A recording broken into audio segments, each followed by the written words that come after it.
Good morning class. Good morning ma'am. आज हम आपको पढ़ाएंगे प्रीपोजिशन ऑफ टाइम। प्रीपोजिशन मतलब पोजीशन, किसी भी चीज की क्या जगह है। एक बार मैंने प्रीपोजिशन आपको पढ़ाया था ना? जी ma'am. Up, upon, below, under, ये सब पढ़ाया था ना मैंने?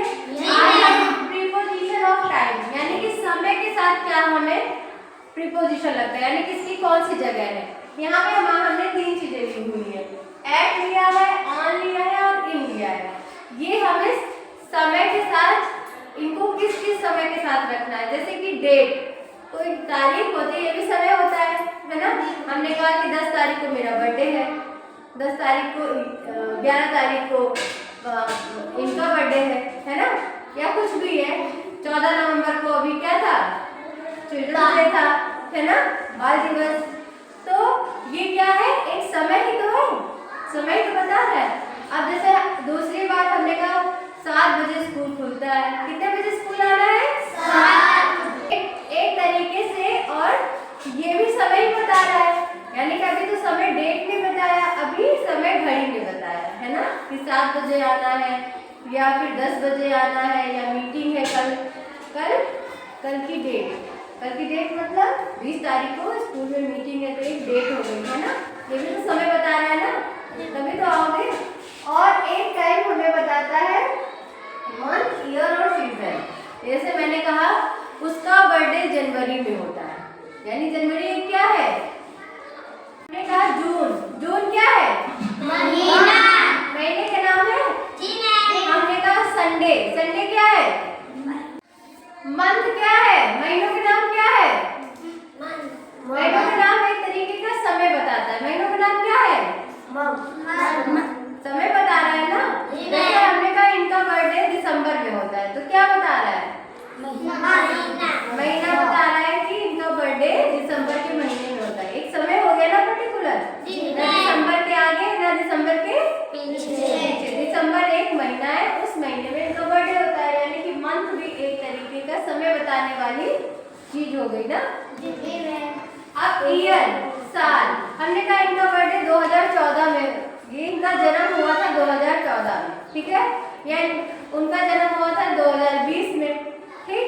तो अब बताओ 2020 में जब किसी का जन्मदिन हुआ है तो दोबारा होगा उसका जन्म? 2020 में हो चुका, यानी कि उस एक डेट को अब पर्टिकुलर वो क्या हो गया, एक समय बन गया ना? इस समय पे इनका जन्मदिन हुआ है, इनका बर्थडे या इनका जन्म इस तारीख को हुआ है, ठीक। तो ईयर भी हमें क्या बता रहा है? ईयर हमें समय बता रहा है। क्या बता रहा है? समय। और हम यहाँ पे क्या पढ़ रहे हैं? प्रीपोजिशन ऑफ टाइम, यानी समय का प्रीपोजिशन पढ़ रहे हैं, है ना? जी मैम। तो ईयर क्या बता रहा है?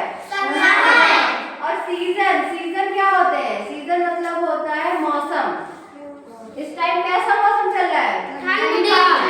और कौन कौन से मौसम होते हैं? गर्मी, ठंडी, गर्मी, बरसात। तेज बोलिए और एक साथ बोलिए, एक दूसरे को मत देखिए कि कौन क्या बोल रहा है। इस टाइम कौन सा मौसम चल रहा है? पहले कौन सा मौसम था? और गर्मी के और ठंडी के बीच में बरसात आई थी, है ना? जुलाई में बरसात हुई थी। तो इसी तरीके से देखिए मौसम भी एक तरीके का समय तो बता रहा है। जैसे अभी तुमने याद किया पिछली सर्दी में हम नहीं नहाते थे, कौन नहीं नहाता था? है? बच्चे नहीं नहाते ना सर्दियों में? तो पिछली सर्दी में हम छोटे थे, नहीं नहाते थे। इस साल एक क्लास आगे आ गए और इस साल हम नहाते हैं, हर डेली नहाते हैं ना? तो बात क्या हुई, सर्दियों से पता चला ना कि किसी समय के बारे में बता रहे हैं। यह पिछली सर्दी में मेरी मौसी की शादी हुई थी, है ना? मैं मौसी के घर गए थे, हम लोग मौसी के घर गए थे, नाना नानी के घर गए थे, है ना? क्यों गए थे? क्योंकि मौसी की शादी थी। तो एक तरीके से हमें सीजन से भी समय पता चल रहा है ना? कभी कभी हम लोग बताते हैं ना इस तरीके से, गर्मियों के मौसम में आम खाए थे, बहुत टेस्टी थे, है ना? या गर्मी के मौसम में क्या हुआ था? आम आए थे। कहाँ से आए थे? नानी के यहाँ से आए थे, है ना? नानी के यहाँ से बागों से आम आए थे। इस तरीके से वो समय बता रहा है। अब तो हम समझ चुके हैं समय किस किस प्रकार का होता है। एक तो घड़ी समय बताती है, ठीक है, तारीख भी समय बताते हैं, है ना? जी मैम। दिन बताता है समय? जी मैम। सोम मंगल बुध समय तो बता रहा है? जी मैम। 18 तारीख 20 तारीख 21 तारीख क्या बता रहा है? समय तो बता रहा है? जी मैम। महीनों जनवरी फरवरी मार्च अप्रैल ये भी तो समय बता रहा है? जी कौन सा मैम। महीना चल रहा है? नवंबर। ये कौन सा महीना चल रहा है? नवंबर। अभी कुछ दिन पहले हमने क्या मनाया है? कौन सी तारीख को? 14 नवंबर को बाल दिवस मनाया था, यानी 14 तारीख एक हमारी फिक्स डेट हो गई ना, वो समय तो बता रही है। साल भी समय बताता है। सीजन मौसम कैसा है वो भी तो समय ही बता रहा है। अब हम सीखेंगे प्रीपोजिशन ऑफ टाइम, समय का प्रीपोजिशन, ठीक है? अब देखिए, समय जो घड़ी समय बताती है कि 2 बज रहा है, 4 बज रहा है, 10 बज रहा है, 9 बज रहा है, ठीक है? तो उस समय जो घड़ी समय बताती है उसमें एक्ट लगता है। क्या लगता है? और जो दिन और डेट समय बताती है, जैसे कहा कि 14 नवंबर बाल दिवस, यानी कि 14 एक तारीख हो गई और नवंबर एक महीना हो गया। अब जैसे हमने कहा 14 तारीख को या 16 तारीख को इनका बर्थडे है, तो अब ये डेट हो गई ना, तो डेट और दिन के आगे क्या लगेगा? ऑन लगेगा। डेट और दिन के आगे क्या लगेगा?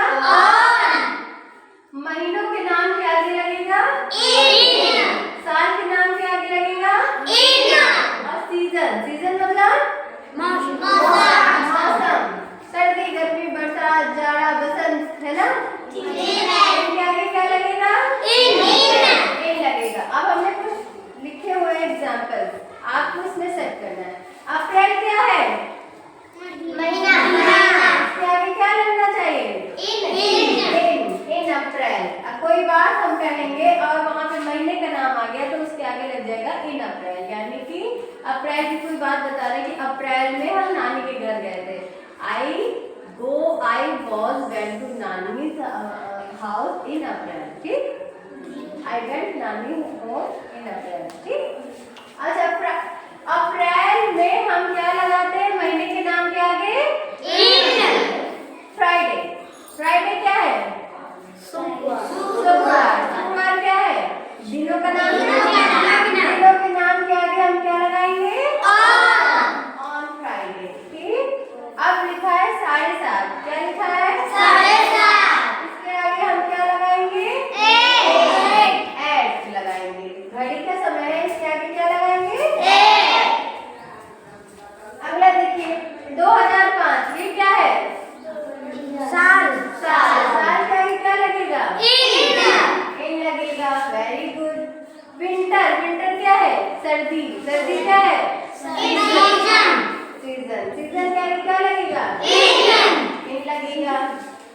जून क्या है? महीने के आगे क्या लगेगा? इन लगेगा। महीने के आगे लगेगा इन। मंडे क्या है? दिन के आगे क्या लगेगा? ऑन लगेगा। Very good. 6:07 क्या लगेगा? एट लगेगा।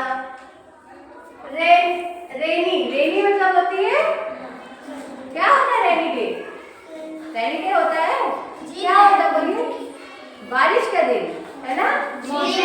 जी मैम नहीं, आंसर किया करो। रेनी डे क्या होता है? रेनी डे क्या होता है? अब तो मौसम आ गया, यहाँ पे क्या लगना चाहिए? इन। तो ये हो गया हमारे प्रीपोजिशन ऑफ टाइम के प्रीपोजिशन, ठीक है? समझ में आया? इसको लिखिए भी और इसको लर्न भी करिए। एक बार रिवाइज करेंगे तो ये अच्छे से याद हो जाएगा, ठीक है? Thank you class.